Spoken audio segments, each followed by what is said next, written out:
Bharat Ratna doctor Babasaheb Ambedkar यांना मानवंदना अर्पित करतो। सामाजिक सुधारणांचे जनक महात्मा ज्योतिबा फुले, क्रांतीज्योती सावित्रीबाई फुले यांच्या चरणी नतमस्तक होतो आणि सर्व महापुरुषांना, सर्व संतांना वंदन करून आज राष्ट्रीय ओबीसी महासंघाच्या 10व्या राष्ट्रीय परिषदेमध्ये मंचावर उपस्थित असलेले आपल्या राष्ट्रीय ओबीसी महासंघाचे राष्ट्रीय अध्यक्ष डॉक्टर बबनरावजी तायवाडे, विशेष रूपाने उपस्थित असलेले राष्ट्रीय ओबीसी आयोगाचे, म्हणजे आयोग संवैधानिक झाल्यानंतरचे पहिले अध्यक्ष आपल्या सर्वांचे लाडके हंसराज भैया अहिर, आमचे मित्र माननीय महादेवरावजी जानकर,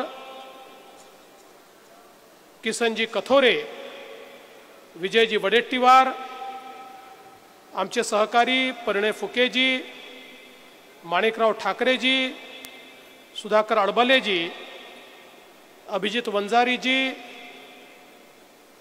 देवराव मुंगळेजी, बबनराव पाचोरेजी, अविनाश वारजूकरजी, या ठिकाणी उपस्थित आमदार मधु नाईक, संजय देरकर, त्याचप्रमाणे जाजुला श्रीनिवास गौड, रामदासजी मसराम, श्री शंकरराव, मंचावर उपस्थित असलेले आपल्या या ओबीसी महासंघाचे सचिव आणि सातत्याने आमच्या परिणयजींसोबत जे या सगळ्या कामाचा पाठपुरावा करत असतात ते सचिनजी राजूरकर, दिनेशजी चोखारे, आमचे मित्र किरणजी पांडव, शेषरावजी येलेकर, परमेश्वरजी राऊत, इंद्रजीत सिंगजी, ज्योतिताई ढोकणे, सर्वेशजी बांदोडकर, प्रकाशजी साबळे, अशोकजी वालम, प्रकाशजी भांगरत, डॉक्टर अंजली निंबाळकर, श्री गिरीशजी चोडणकर,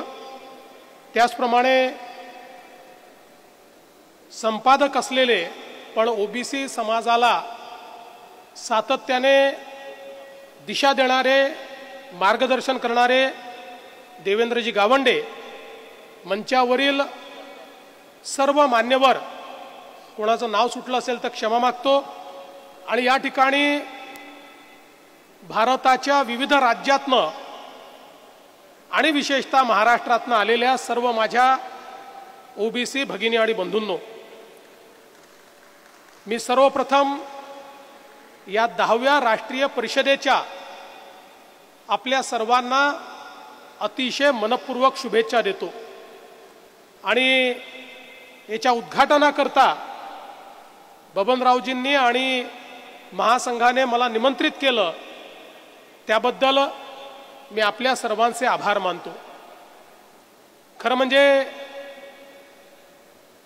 परिणयजींनी या ठिकाणी सांगितलं की ओबीसी महासंघाची सुरुवात ही एका छोट्याशा खोलीतून 2005 साली झाली, पण तायवाडे सर आणि परिणयजी दोघेही मान्य करतील की 2005 ला जेव्हा सुरुवात झाली तेव्हापासून सातत्याने माझा संबंध या महासंघाशी राहिलेला आहे आणि तेव्हापासून सातत्याने महासंघासोबत मी काम करतोय। मला आठवतं की सगळ्यात पहिल्यांदा ज्यावेळी ओबीसीची नॉन क्रिमिलेअरची उत्पन्न मर्यादा ही केवळ 1 लाख रुपये होती, त्यावेळी 2000 साली एक मोठा संघर्ष मी उभा केला होता आणि मग विधानसभा विनंती अर्ज समितीच्या माध्यमातनं विधानसभेतनं त्या काळामध्ये तो 1 लाखावरनं 2.5 लाख रुपये नॉन क्रिमिलेअर ही 2003 साली 4 साली करून घेण्याचं काम हे आपण केलं होतं आणि त्यावेळी बबनरावजी तायवाडे आमच्या सोबत होते आणि त्यांनी त्यात अतिशय महत्त्वाचं आणि मोलाचं मार्गदर्शन केलं होतं। आणि म्हणून माझा संबंध ओबीसी चळवळीशी, ओबीसी महासंघाशी हा गेल्या 25 वर्षाचा संबंध आहे आणि सातत्याने मी हे मानणाऱ्यांपैकी आहे की जोपर्यंत आमच्या ओबीसी समाजाला प्रगतीच्या मुख्य धारेमध्ये आपण आणत नाही तोपर्यंत आपला जो प्रगत भारत आपल्याला तयार करायचा आहे ते स्वप्न आपल्याला पूर्णपणे त्या ठिकाणी पूर्ण करता येणार नाही। आणि म्हणूनच सातत्याने ओबीसी समाजाच्या ज्या काही मागण्या आहेत, ज्या काही अडचणी आहेत, या अडचणींच्या संदर्भात अनेक वर्ष या संघर्षामध्ये मी सातत्याने सामील होतो आणि ज्यावेळी मुख्यमंत्री म्हणून, उपमुख्यमंत्री म्हणून, पुन्हा मुख्यमंत्री म्हणून काम करण्याची संधी मिळाली त्यावेळी मिळालेल्या संधीचा उपयोग करून ओबीसी समाजाकरता जी काही चांगले निर्णय करता येतील ते निर्णय सातत्याने घेण्याचा प्रयत्न या ठिकाणी केला। मला अतिशय आनंद आहे की जवळपास राज्यामध्ये ओबीसी समाजाच्या हिताचे 50 निर्णय हे या ठिकाणी घेण्याची संधी मला मिळाली आणि आपण ते घेतले। आणि या सगळ्या प्रक्रियेत जरी निर्णय घेण्याचं श्रेय आमचं असेल पण हे निर्णय करून घेण्याचं श्रेय जर कोणाचं असेल तर ते राष्ट्रीय ओबीसी महासंघाचं श्रेय आहे। बबनरावजींच्या नेतृत्वामध्ये या ठिकाणी परिणयजी असतील किंवा आमचे सचिनजी असतील, पूर्ण ही जी टीम आहे या टीमने इतका सातत्याने या सगळ्या गोष्टींचा पाठपुरावा केला की त्यामुळे एक एक निर्णय आम्ही घेत गेलो।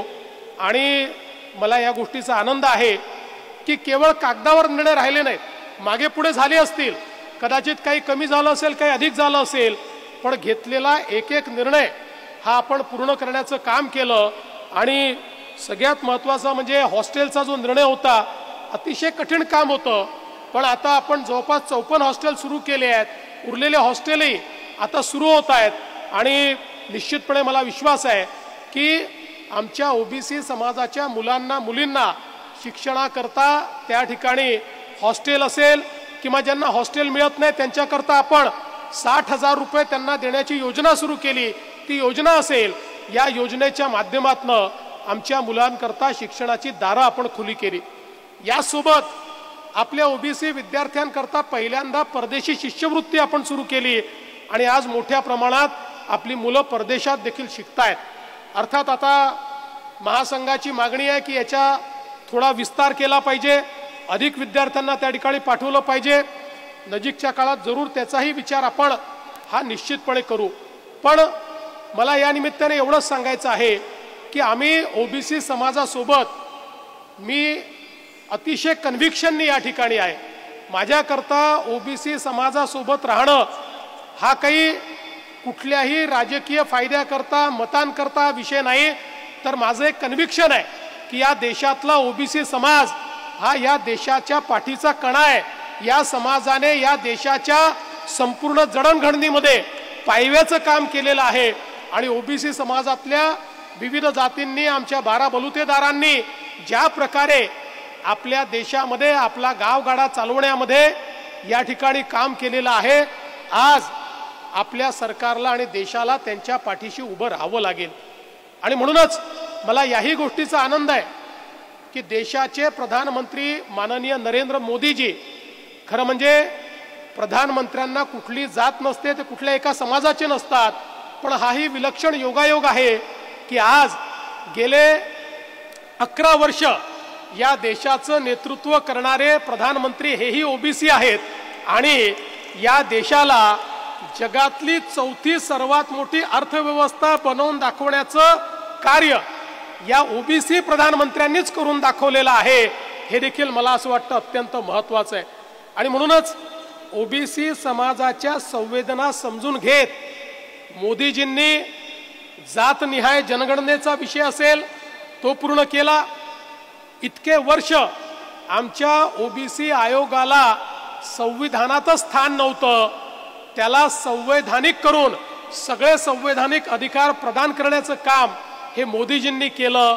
आमच्या मुलांना केंद्र सरकारच्या आरक्षणामध्ये त्या ठिकाणी डॉक्टर होण्याकरता आरक्षण मिळत नव्हतं, ते आरक्षण मिळवून देण्याचं काम मोदीजींनी केलं।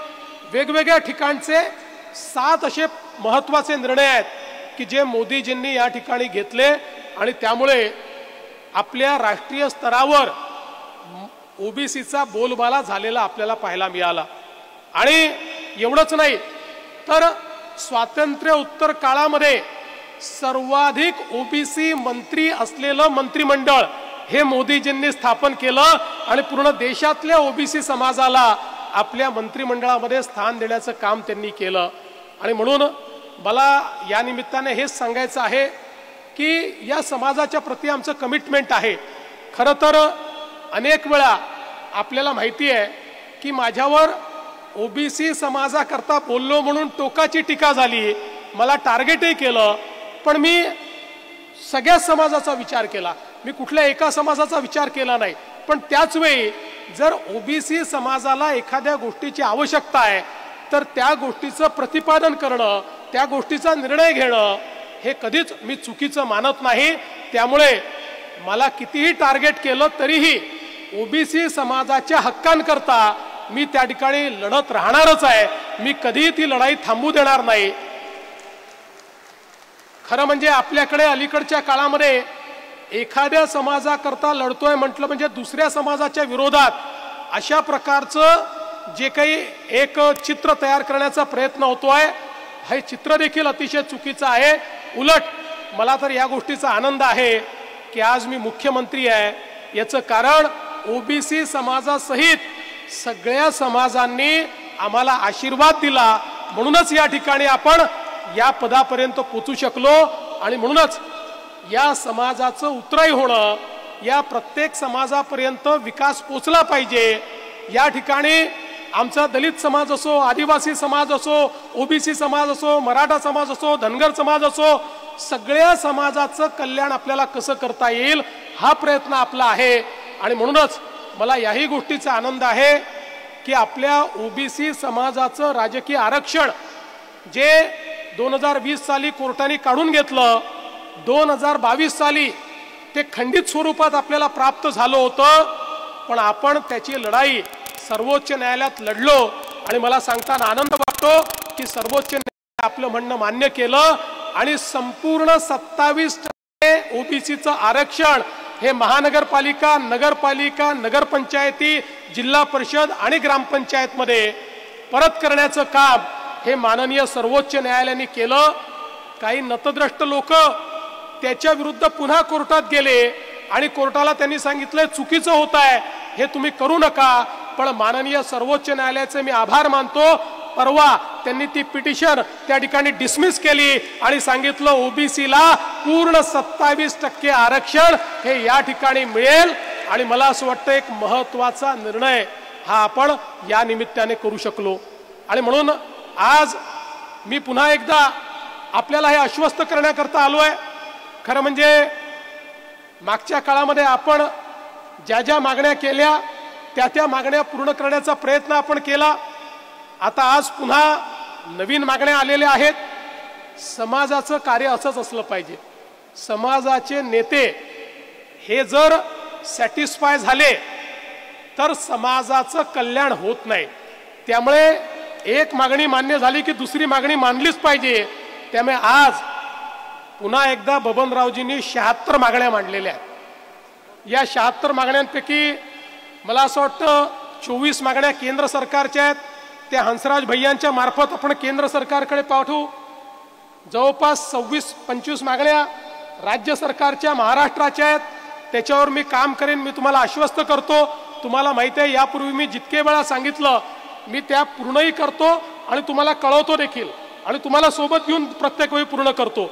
त्यामुळे या 25 मागण्यांकरता मी असेन, आमचे शिंदे साहेब असतील, अजितदादा असतील, आम्ही तुम्हाला एक गोष्टीची या ठिकाणी शाश्वती देतो, 300 कोटी 400 कोटी तुम्ही काही चिंता करू नका, किती दिसतायत, दर अधिवेशनात आम्ही पुरवणी मागण्यांच्या माध्यमातून पैसे देतो। त्यामुळे कुठेही ओबीसी समाजाकरता निधीची कमतरता आम्ही पडू देणार नाही। त्याला जे काही पैसे लागतील ते आपण निश्चितपणे त्या ठिकाणी देऊ आणि या मागणी आपण पूर्ण करू। आणि जवळपास 25 मागण्या या तुम्ही गोवा सरकारकरता देखील दिलेल्या आहेत। त्यामुळे गोव्याचे आमचे मुख्यमंत्री डॉक्टर प्रमोद सावंत हे अधिवेशन संपवून या ठिकाणी येणार आहेत ते माझे मित्र देखील आहेत, त्यामुळे आपल्या वतीनं या मागण्या त्यांच्यापर्यंतही पोहोचवण्याचं काम आपला दूत म्हणून या ठिकाणी मी निश्चितपणे करेन। आणि महाराष्ट्राप्रमाणे गोव्यामध्येही आमच्या ओबीसी समाजाकरता काही चांगले निर्णय जे तुम्हाला अपेक्षित आहेत ते निर्णय या ठिकाणी झाले पाहिजेत, अशा प्रकारचा प्रयत्न आपण करू।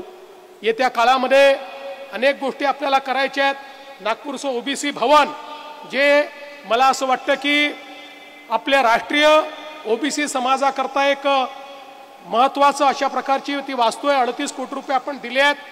आपण कुठल्याही परिस्थितीमध्ये येत्या काही काळामध्ये त्याचं काम सुरू करू आणि 1.5-2 वर्षामध्ये ते काम पूर्ण करून एक अतिशय भव्य अशा प्रकारचं ओबीसी भवन हे राष्ट्रीय ओबीसी महासंघाला देऊ, जिथनं संपूर्ण देशाचं काम हे आपला राष्ट्रीय ओबीसी महासंघ करेल आणि ओबीसी समाजातल्या विविध घटकांचे ज्या अडचणी आहेत त्या सोडवण्याचं कार्य या ठिकाणी होईल। आज या निमित्ताने मी आपले आभार मानतो। खरं म्हणजे सगळे वक्ते या ठिकाणी आहेत, सगळ्यांची भाषणं होणार आहेत, पण मला पुढच्या कार्यक्रमाकरता या ठिकाणी जायचं आहे आणि म्हणून मी पहिल्यांदा भाषण करण्याची आणि तसंही मला तुम्ही उद्घाटक म्हणून बोलवलं आहे, त्यामुळे उद्घाटकाचं भाषण हे पहिलंच होतं आणि म्हणून मी या ठिकाणी या राष्ट्रीय ओबीसी महासंघाच्या 10व्या राष्ट्रीय परिषदेचं उद्घाटन झालं असं घोषित करतो। आणि मगाशी बोलताना बबनराव म्हणाले की आमच्या परिणय भाऊंना तुम्ही मंत्री बनवा।